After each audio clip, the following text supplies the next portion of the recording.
Alan AtKisson is an author, speaker, and senior advisor specializing in sustainability and systemic change since 1988.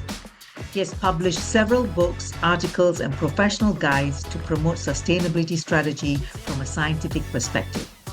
Notable works include bestsellers Believing Cassandra and Sustainability is for Everyone, both translated into multiple languages, as well as The Sustainability Transformation and Parachuting Cats into Borneo, co-authored with Axel Klinex. Alan has held a wide variety of senior leadership positions, including most recently 6 years acting as head of a large department and an assistant director general of SIDA, the Swedish International Development Cooperation Agency. Before retiring from public service in 2025 to focus full time on writing, Alan also served 1 year as Executive Secretary and CEO of the Intergovernmental Global Water Partnership. Having Alan AtKisson in this podcast has been very engaging as we delved across various areas of interest and aspects of life, from having bureaucracy as a vital part of making change to finding our role in transformation to self care. We hope you enjoy listening to this as much as we did in having this conversation with Alan. Hi, Alan. Welcome to Mastery Effect podcast series. Poorani and I have been really looking forward to this interview. And we thought that we can start off by having you introduce yourself. Sure. First, it's an honor to be here, and thanks for inviting me, Ramesh and Poorani.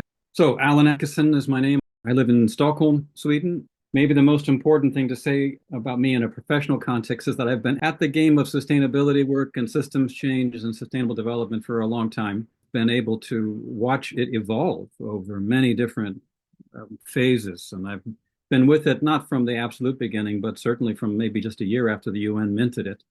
And started off as a consultant with a little shop. And I did that for a long time. I grew the business. And then at a certain point, I realized that rather than influencing decision makers, maybe it was time to be one. And I secured a position in the Swedish government and worked in the international arena for quite a number of years. And now I'm writing books again. I've written a lot of books over the years, Ramesh, and you've done a lot of things too. But now I have the luxury of just doing that full time. Wow. That's lovely. It's a great honor to be interacting with you. Poorani often quotes you in our program. We use the sustainability definition, the ongoing thriving of a living system. Can you share about that whole thinking that you were working on so many years ago? Well, thanks. I always begin by talking about who my teachers were and my mentors, because that's the only reason I'm here talking with you. And there are too many dimensions, so I usually just focus on the one who was most centrally important to me in my professional life and significant during my personal life as well, because these things get wrapped up together, as I know you both know. And that was Donella Meadows, who was the author of the book The Limits to Growth back in 1972. An unusual thing to be the lead author of such an important global best-selling technical mind-bending book in 1972. It was more often the case that the male co-authors would get all the attention, and the woman who actually wrote the text would be somewhere in the background, but she was a forerunner in many ways, including that way, and was just an extraordinary individual. I'd read her book in 1979 as a college student, and it just was one of those books that infects you deeply. It's systems thinking, it's sustainability, it's change work, and then I had the opportunity of getting through my work, and I could just say the rest is history, because getting to know her was the turning point in my professional life, and I'm happy to say more about that later. I became passionately committed to not just sustainability as a concept, but sustainability as a practice, and also with the whole notion that this, at that time, marginal, somewhat radical, and totally unknown idea should become mainstream. And of course, here we are, and there are Sustainable Development Goals in the United Nations and companies and investors. That's a long time. It took decades. But I would say that thanks to my early exposure to systems thinking, to Donella's work, which combined a sense of personal mastery in the phrase that we're using here, dedication with the technical expertise, I think that the world has managed to come as far as we've come, even though it's nowhere near far. Wow, that's just awesome. You did write about optimism in the world of pessimism around that. And now, so many years later, what would you say about that optimism or pessimism today? I was afraid you were going to ask that question, Poorani. I am writing the third book in a trilogy now that I started in the 90s, and the trilogy got named by my publisher at the time, the Optimist Trilogy. So somehow I have to maintain an optimistic framing, even in this third book. And of course, to be perfectly honest, that's both a lot harder and a lot easier today. One of the things that allows us to sustain some optimism is we can look back on several decades of really remarkable progress in this space. As I say, going from radical marginal idea that nobody but some UN diplomats and a few scientists had ever heard about practically, to a concept that is widely embraced in every major continental region of the world, shall we say, more or less. It has ups and downs and backsliding and all the rest of it, but it is widely accepted now. That's a real plus, and we can lean on that to sustain our optimism that despite that things also had backsliding moments a decade ago or 2 decades ago, and then regained their momentum. So it just takes time. The harder part is the reality of where we are today and how much there is still to do to make the dream of a sustainable world. And by saying dream, I mean inspiration. When I say sustainable, I mean scientific measurement. But to make the dream of a sustainable world real, we've got to do a whole lot of things really quickly. And one of the new things we have to do is deal with the damage that we have dialed ourselves into. So we're going to have to both deal with the damage, deal with both the people and the natural systems that are suffering from climate change, from habitat loss, from various kinds of inequality, while we continue the task of deep, dramatic, systemic transformation. I think we can do it, or I wouldn't be bothering to write a book or talk with you. But I do want to be very honest about the fact that we're not getting out of this easy, and we're not getting out of this with a certain amount of significant pain and loss. Well, that's a very hopeful peek at the future. If I can just extend this a little bit further from the threat of AI, which is another dimension to sustainability and the damage. Do you see that as maybe a black swan effect? Could that maybe tip things? Oh, I think it is tipping things already. Another hero of mine whom I never had the pleasure of meeting, but whose work I admired deeply, was James Lovelock, who, together with Lynn Margulis, first framed the Gaia hypothesis, this idea that the Earth's systems, in a very interesting, complicated, intricate way, work together to help sustain the conditions for life. Now, that's a long story in itself. We might even return to it, but because it's something that I'm focusing a lot on in my new book. But the thing I wanted to refer to was James Lovelock's last book. He passed away at the age of 102 or 3. He was 100. He published a new book some years ago now called Novocene. We've talked about the Anthropocene and where we live in the Holocene. He said this is the Novocene because it's just something so new we really can't get our heads around. How about this? To be 100 years old and write a controversial book. I have that as a goal myself now. Right. His idea was that we're not solve the climate crisis without the help of AI. Oh. Yeah. And this was an early idea. This was before all the stuff that we're hearing now about the risks and the energy consumption, the issues around AI that we talk about. This was one of the co-founders of the Gaia hypothesis saying humanity really is going to have to partner up with these technologies we're creating because the situation is so complicated and difficult that we need to do that. Can it tip the scales? I don't know. It might tip them the other way because it'll consume all of our resources. I don't know. But I find it interesting. I'm going to avoid saying hopeful because I don't know yet, but I find it very interesting and I'm trying to understand myself about what's happening as much as I can. Oh, wow. I think it makes sense. It is a paradox, right? That thinking or generative skill of AI at the same time, at what price, what expense? Can we afford it? So I think the jury is still out, but we'll know soon enough at the rate it's going, right? I think you're right. The That's black true. swan will show up any minute. I think so. Yeah.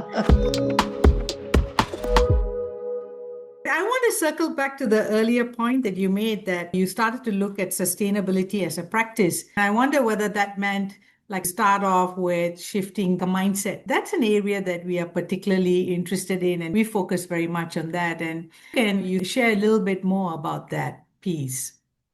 Sure. This is the mastery effect. That's the name of your podcast. And it's linked to the whole tradition of Society for Organizational Learning and Peter Senge's work and all of that coming out of the same intellectual crucible, to use your word, as Danila Meadows and Grove. They were all studying and working together in MIT back in the day. The idea of sustainability being a mindset, I would almost say it needs to be the mindset. And it absolutely, it's the reason to take a deep dive into all of these issues. Because it's a planetary imperative now to work towards it. And it turns out that systems thinking and personal mastery and collaborative facilitative processes, stakeholder engagement, all these things are part of the unavoidable recipe for how to get there. Now, then they show up in different ways in different cultures. We may have new black swan effects from AI and this and that, but we don't get there without that mindset. So I've been working a long time on how do you get that mindset more accessible. Many years ago, I had a little aha moment because we were working on sustainability indicators in a very technical way. And we were looking at the framing of a very well-known ecological economists around that, Herman Daly, who said, hey, there's nature, and nature creates the stuff that we make economies out of, and then the economy makes a society possible. And if you have a good society, you have healthy individuals. That was his pyramid of how sustainability should be thought about. And I thought, well, that's really nice, but most people don't think that way. And also, it's a little more complicated. And somebody in the room said, we need a better compass for sustainability. And then suddenly I went, oh my gosh, a compass. North, east, south, west, nature, economy, society, well-being.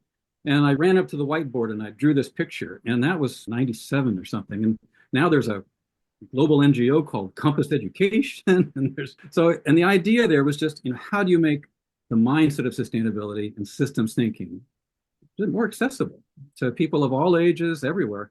And that little symbol, the compass, is for their annual reports on sustainability, or companies working in the outdoor arena, like the compass mountain metaphor. So I'm very happy that a lot of people are still working on that. I have no formal role with Compass Education, for example. It's an NGO that's run by people that I gifted my intellectual property to, but they're doing a great job, and I'm a big cheerleader. But I'm still working on new ways to get that mindset a little deeper into the culture. I just wanted to share, as a matter of fun fact, a year ago, Impact Velocity licensed the Compass methodology. Oh, you did? Yes, and so we have a 5-year license. No. I liked you already. I know I like you even better.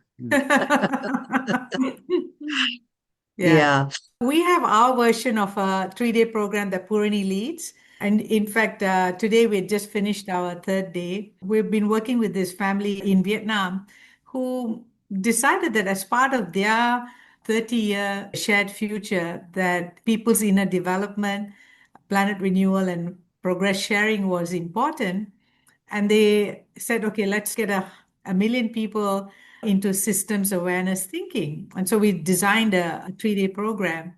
And we have 1,000 people who have done it in the last 2 years. But that's our vision for Vietnam. And so Sol is part of that journey to create that 30-year shared future. People aren't watching the visual recording. They should see that I'm doing a deep wide bow to you guys. That's really, really wonderful. Well, we're standing on your shoulders, all that great work and that you've done, and many, many more. And it's just amazing as we zoom out and hear and see all the great work. That gives us hope that this can be done. We're really so happy that in the occasion of this Soul Conference, bringing together like kind of almost a virtual catch up and reconnection. Because I think to some extent, like what you said, it's kind of gotten into the background, the work that is required to actually develop that mindset, to develop that personal mastery. What does it actually take? Because we don't have time to spend on that inner work or even reflecting what is the best way forward. What does personal mastery mean for you inside of everything you've been through? A great question. And I think it's a wonderful topic that you've framed this podcast around. I'd also like to say, for those listening to the podcast between Ramesh and Poorani on this topic, which was recorded not long ago, that'll give you a real good basis for starting. I really liked what you had to say about the relationship between individual development, personal mastery, and waking up to the global issues that we're actually working for. That was a beautiful, beautiful story. So for me, personal mastery, having been orbiting around those concepts through the family of people that I mentioned earlier for a long time, and I'll even share with you that I realized I should find out what's been going on. So I asked ChatGPT to give me a current update on how personal mastery has been used, criticized, etc. So I did my homework before this. Oh, thank you. At some cost to the planet's CO2 budget, but that's another story. So I just have three quick things to say about personal mastery. One, I definitely have experienced that it's a lifelong practice. You know, you are never done trying to get a handle on yourself in relation to the work that we're doing.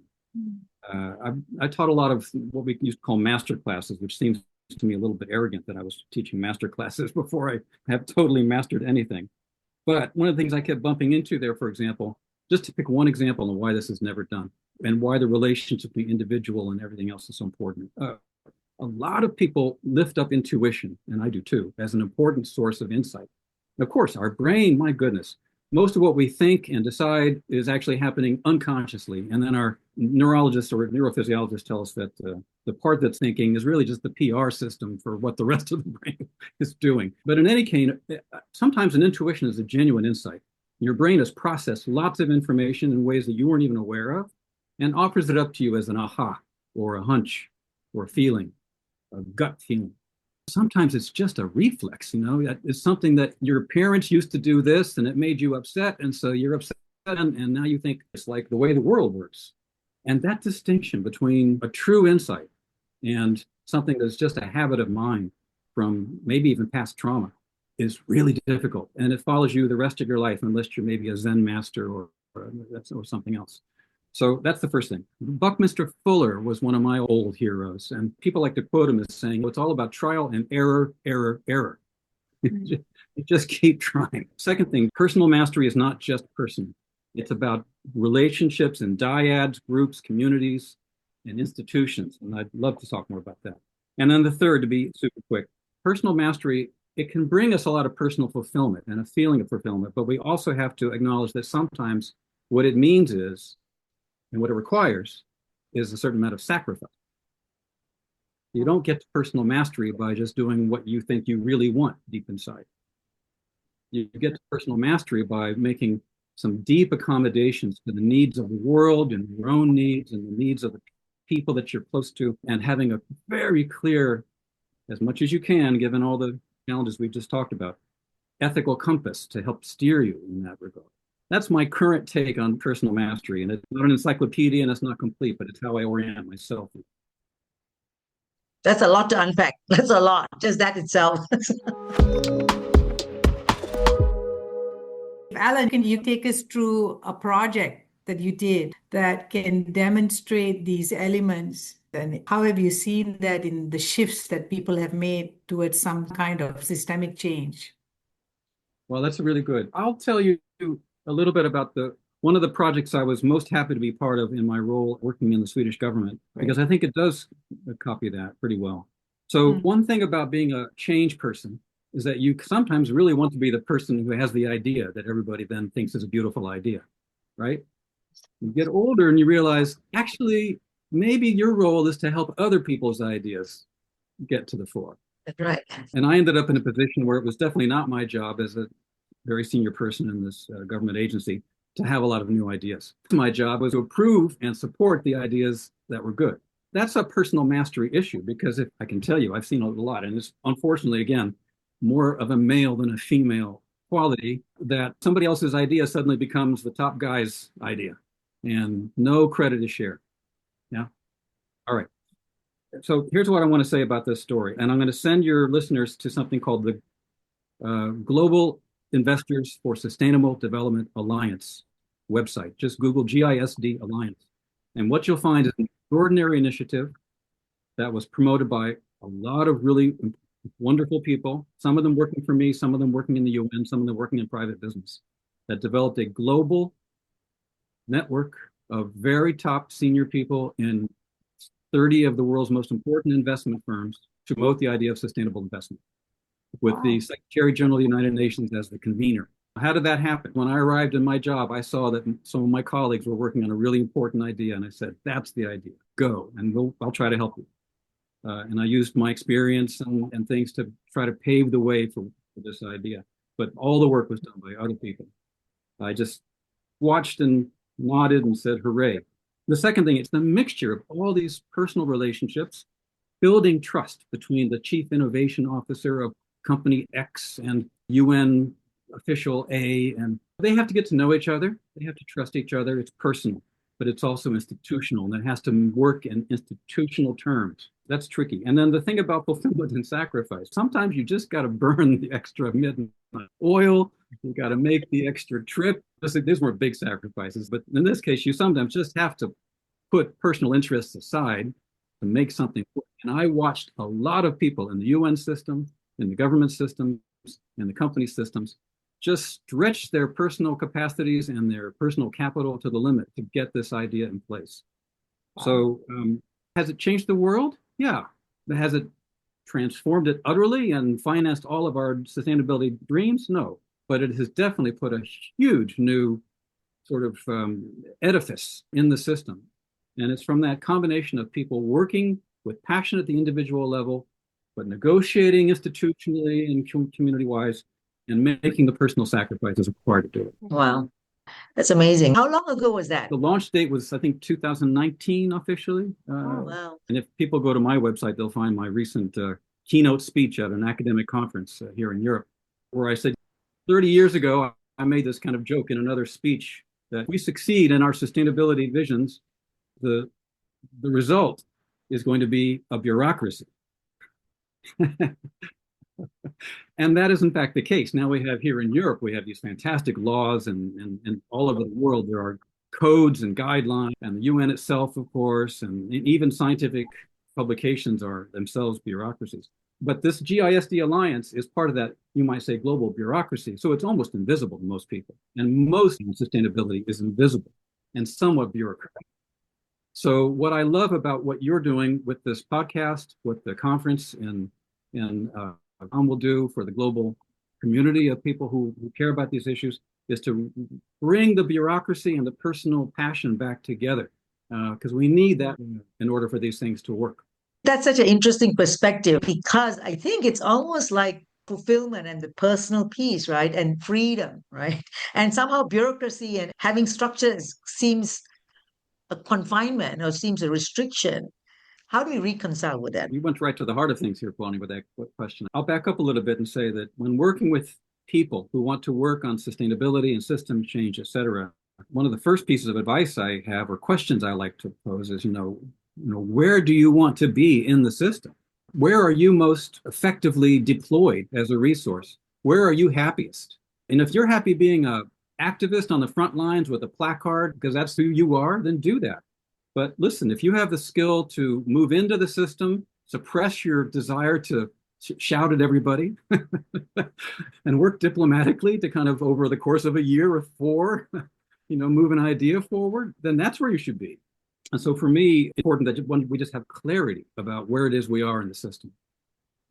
And so I discovered some years ago that while I enjoyed being out in the woods and chanting and staying up all night around a fire, which I sometimes did secretly while I was consulting to the big companies, but I also enjoyed putting on my suit and working with a lot of people in an institutional setting and saying, okay, but we know this is a good idea. We know it's not quite ready for prime time yet, but what can we do to move it forward? How can we polish it off so that it looks, less radical? Those kinds of conversations were always very interesting. If people are able and willing to make that journey, then I also encourage them to do that, because the bureaucracy part of sustainability isn't always the most fun. Sometimes if where you want to be is at the party, then you're a good party person. And I've been in that role too, where you're the facilitator and you're the workshop leader and you're this rock star. That's fun. And maybe that's where you should be. But sometimes we also need people who can put that need aside and move into that quieter, systemic, institutional process. So for me, that was also a kind of an aha. I'd been standing on stages and singing songs about sustainability and all kinds of things for years. And I got my middle 50s and said, maybe it's time to do something else. And that's when I moved into a government role. It wasn't just something I could just pick up and do, but I sought my way into that kind of role. That's my story. Well, I just want to follow up on that piece, right? So it's almost like it's part of the mastery journey in a way, right? That we're not fitting that role and that's showing up or emerging for us to step into. And the question is first, are we cognizant of that that's happening? And then are we ready or willing? I think that's the part of sacrifice you're speaking of, right? That are we ready to let go of the comfort or the known space and to move into the new space that's really calling us now? Absolutely. I won't name this person, but I saw a dear colleague who had passed away. Not somebody I knew personally, just somebody I admired. And there were pictures of this person over time, a man. In his most recent pictures, he was in his suit, like bald, in fact. But in his early pictures, he was a hippie. He had clearly made this journey that not everybody needs to make that journey. That's not what I'm saying either. I don't think you're saying that. But it is about being very conscious and intentional where you're good and making the adjustments that also happen over time. We change over time, and the times change us. Exactly. Yeah. We are fixated with discovering who am I. But then once we discover who am I, then where am I best used? That itself is also another journey. And I guess what you're saying is that if you're truly listening to what's happening around us, we'll be able to see those opportunities and step into it. Absolutely. And it does require a certain willingness, as you're indicating and hinting, I think, Ramesh, that of the ability to practice a certain kind of quiet introspection. Some people might call it mindfulness or meditation, but certainly using the inner eye and the inner ear. A dear old friend of mine who I wrote a book with, Axel Klimek, he's very much an expert in coaching issues in Germany. And he and I used to do a lot of workshops together. And he had this wonderful exercise for people who weren't comfortable necessarily with meditating or anything like that. So we just said, okay, we're going to sit together. And I'm going to give you a raisin. So we gave them a little raisin. And then he had them eat the raisin. And it took like 10 minutes to eat one raisin in this exercise. Wow. But it slowed their mental processes down. And they began to see and hear. And then he could use that as a metaphor to say, that's what we're talking. You know, getting more in touch with the subtle things, the way the raisin smells before you put it in your mouth. It's not rocket science, but it is a beautiful metaphor. And this is absolutely essential if you're going to be effective at this work. You have to be able to listen to yourself so that you can do, and here's a phrase I learned from you, Poorani, you can be a charismatic listener to others. So I want to flip this conversation a little bit to corporates.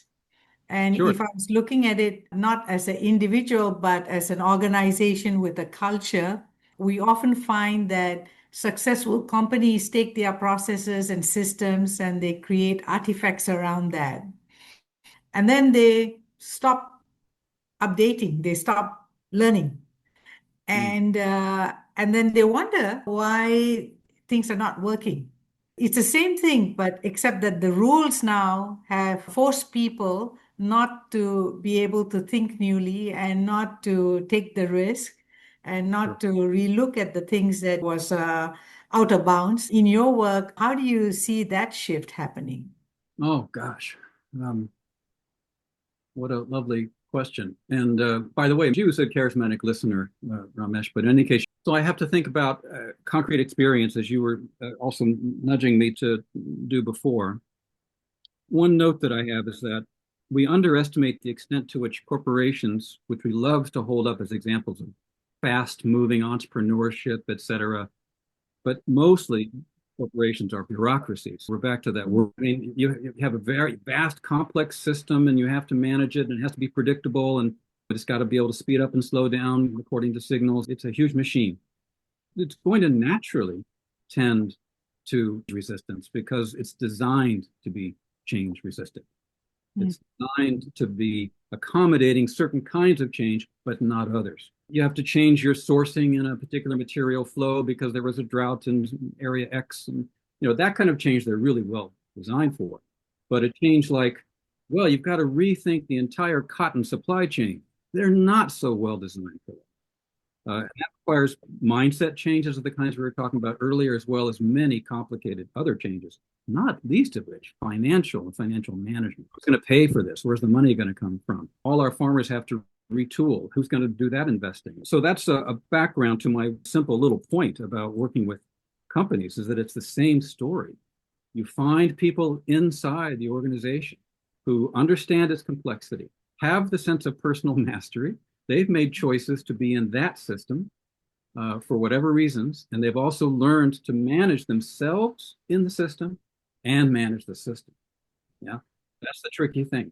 They've gotten their ego out of the way to the extent that any of us can do that. They've learned how to listen. They've learned how to bring people together. They've learned how to gently propose a new idea and build slow agreement around this new idea and transform systems in the mostly slow incremental way that they usually get changed. Now, you get a pandemic or something once in a while and you have to change suddenly, but most change is slow incremental, maybe even a bit boring. But what I've experienced anyway, working with companies, I remember years ago when Autoshon with the U theory, and there was a lot of happy experimenting going on. A group of our colleagues in the Solved universe, this is the story I heard, I have to confirm it with them.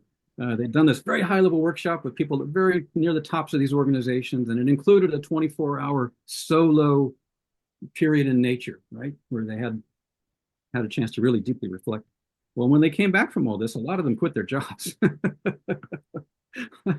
Because I don't really want to be in this system anymore. But I tell that little semi-amusing story because it's also about sticking with it. It's also about being willing to just keep at it. And there we come back to the sort of sometimes personal sacrifice involved in making change happen.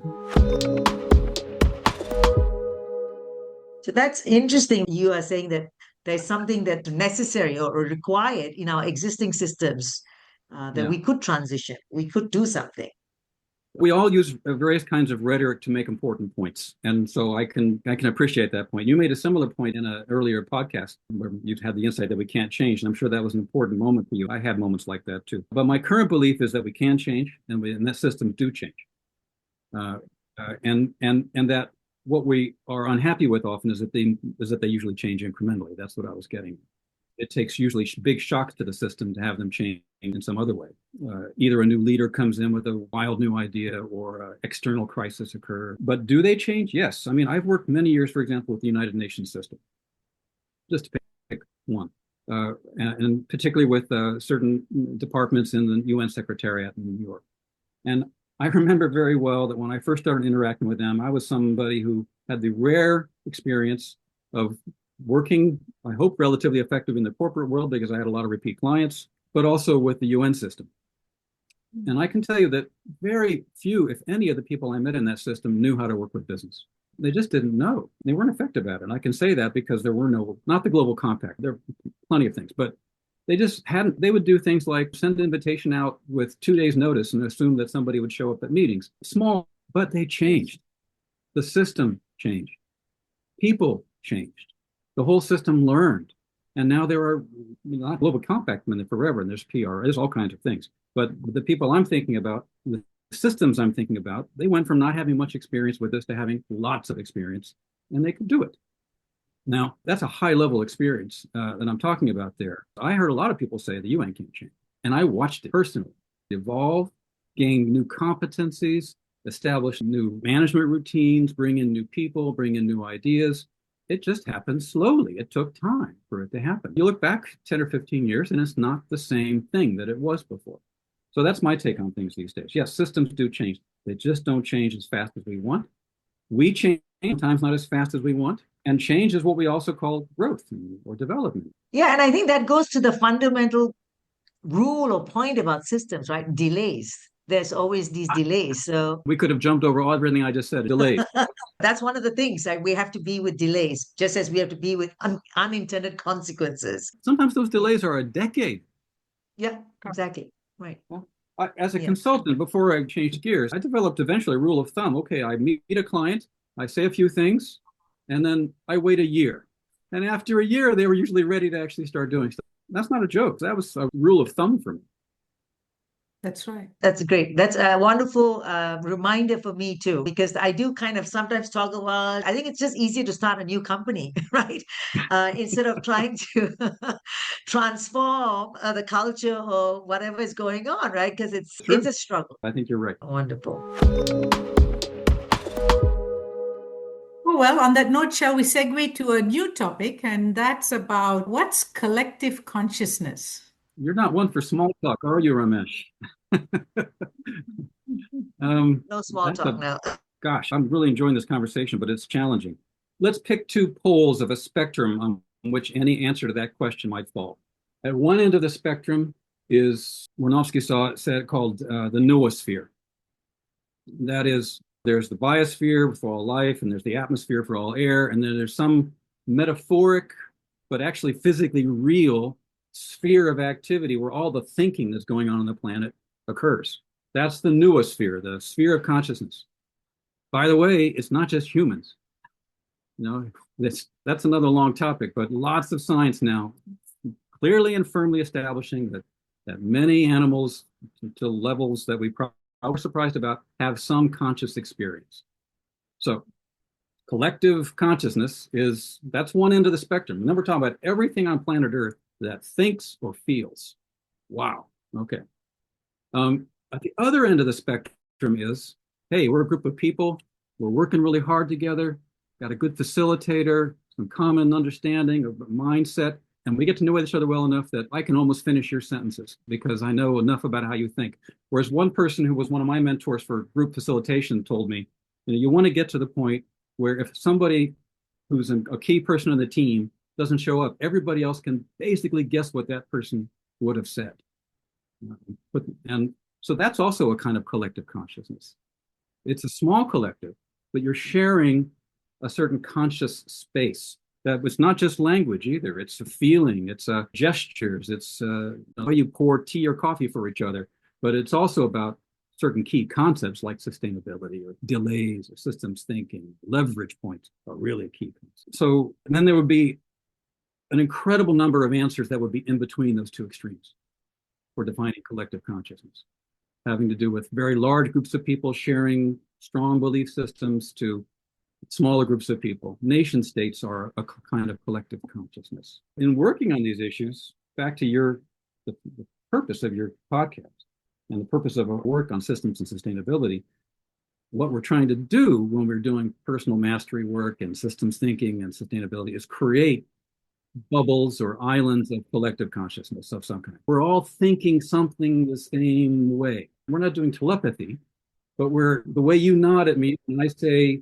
leverage point makes me know that I don't have to explain myself. And we're working to find those leverage points. We're sharing information in a trusting, safe atmosphere with each other. That's also collective consciousness in my experience.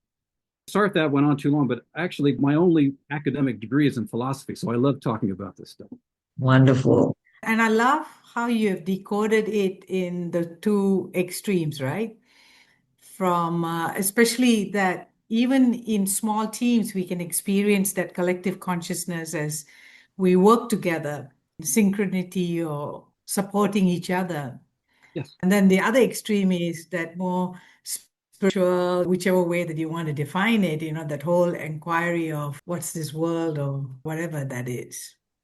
Oh, yeah. And there, if one works internationally, which I know you do, and I've done for many years, one part of personal mastery is cultivating a sense of deep respect for the diversity and difference of the way people even approach a question like collective consciousness, or the way people use or don't use. For some people, that's an essential word to create a feeling together. For other people, that word might trigger something negative. You have to know your group and whether this is a group that is going to have the same feeling about that kind of a word as other people. But I think that general feeling that you were just talking about, Ramesh, that I think everybody can relate to that, where you sense and feel, and it's part of intuition in the way that we're talking about it, a deep commonality of purpose and intention. You can call that spirit, or you can call that collective consciousness, or you can call that great teamwork, depending on where you are. Great. Wonderful. I don't know whether we're going to jump to fun questions. Alan, you said something about you've changed your mind about, right? One was about whether systems can change. Is there one belief about personal mastery that you held 10 years ago, let's say, that you no longer believe? Noting that it's lifelong, I probably believed personally that I was farther along on my own journey of personal mastery than I do today.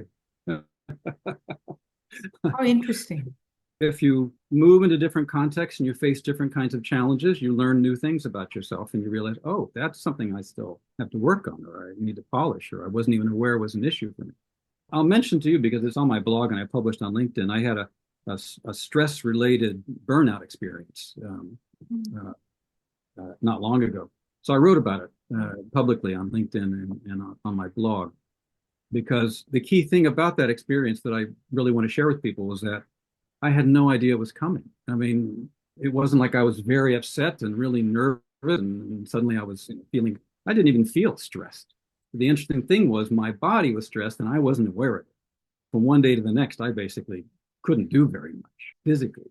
That was a very humbling wake-up call. Okay, I'm not really as in touch with myself as I thought I was.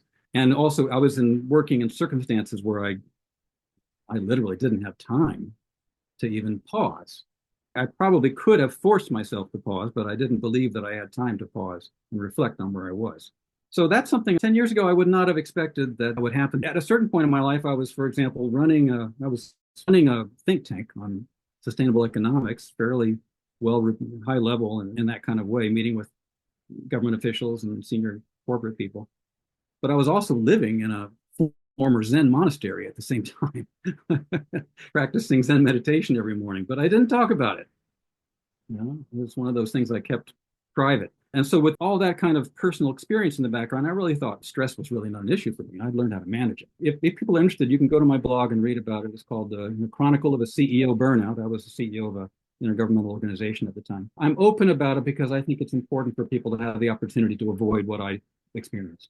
Thank you for sharing that, Alan. I just read another article with someone sharing in Singapore having a burnout too. And for them too, it was completely unexpected. And I think it's very timely. In fact, we've got Adam Kahane's podcast coming up, and he speaks of one of the everyday habits to self-care for anyone who's taking on transforming system. But thank you so much for sharing that. I was telling all my staff to practice self-care, but I still. From what you just shared, right, Alan, what I saw was in the journey of personal mastery, sacrifice, accepting sacrifice and doing that is actually the frame that pushes us to get things done, pushes all the way down to stress, right? And for me, it was this neck pain. Luckily, it was a physical body signal, and I just had to stop because I just couldn't do anything more. I couldn't say that any better. Then we're back to something that I still reflect a lot about, reflecting on how much, when we reflect, we really still aren't necessarily in touch with the totality of what we are, what planet is, what the systems around us are. We maybe have a little bit of hubris about just how deep we can go with reflection itself. It's a much more philosophical topic, but I definitely would like to encourage people, even if you don't feel stressed, to assume that if you're in a stressful situation, you are stressed, and practice self-care in relation to that. I'm going to ask this next question because it's something that I've had to do a few times through certain crises in my own life. Sometimes we do come to a point where we can lose everything. And it can be a sense of loss of our reputation, loss of our network, or even our success. The question is, how do you rebuild your mastery from scratch? Because there was this whole domain that you had, and then you don't have access to it. Poorani and I were in a situation where we left an organization, and because of a non-compete, that whole domain shut down and we had to relearn. And that was great because we got into systems awareness. But that 5 years was a lonely, exiled journey in the forest. So I think with the kind of change that people are experiencing in life, with the disruption that we see, when jobs are not there anymore and you have to reinvent yourself, how do you do that? Even if it is not to the level of mastery, just to learn, get back. I do have experience from my personal career path that I can relate to what you're saying, and not the same circumstances, Ramesh. A couple of times, either back in the early 90s, I had to leave a job that I actually quite liked. And not because of anything I'd done, but because the circumstances just made it impossible to stay. So I had to reinvent myself, and I did. And then a couple of times when I was running my business, you build it up, and then, my goodness, my company was on the verge of a real big, explosive level of growth. And then 11 happened in the United States. And a lot of contracts got canceled overnight. I still had the company when it was all over, but I had no clients and no capital, and had to start over again. Even something as really rather pedantic, that's not bureaucratically troubling, as the GDPR law in Europe, which forced me to delete my entire mailing list from my newsletter because it wasn't compliant. When those moments happen, and I think they happen to us in larger or smaller scales, you had a particularly large scale experience yourselves. That's when everything I've been saying about personal mastery not being just personal becomes very important, because you don't get back to something that you can call a meaningful path of work by yourself. Even if you're a sole contractor, you're flying your flag and you're a consultant, you're not a consultant if you don't have clients. And you don't get clients if you don't have friends. And you don't have friends if you're not trustworthy. And you're not trustworthy if you don't know yourself. I mean, all of this kind of leads back to the more fundamental aspects of personal mastery that we're talking about. How time has flown, right? Thank you so much. It kept me going. This was an unexpectedly fun conversation. I thought it was going to be a pleasant one, but not a fun one. But thank you so much for having me, and I hope able to say something cogent along the way. I'm sure your editing will help make it even better. No, you said a lot of wonderful things.